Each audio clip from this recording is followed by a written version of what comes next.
21 ఎకరం మొత్తం, 2 బోర్లు, ఒక రిజర్వాయర్ లింక్ పాయింట్ ఉంది.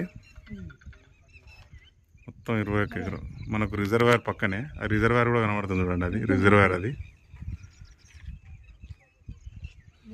ఇక్కడ వరకు మొత్తం వైట్ ఇప్పుడు ఆడ సిమెంట్ కడీలు కనబడుతున్నాయి. మొత్తం బౌండరీస్ అవి. నాటు కూడా ఇళ్ళకు వస్తుంది, కల్టివేషన్ మొత్తం ఇళ్ళకు వస్తుంది.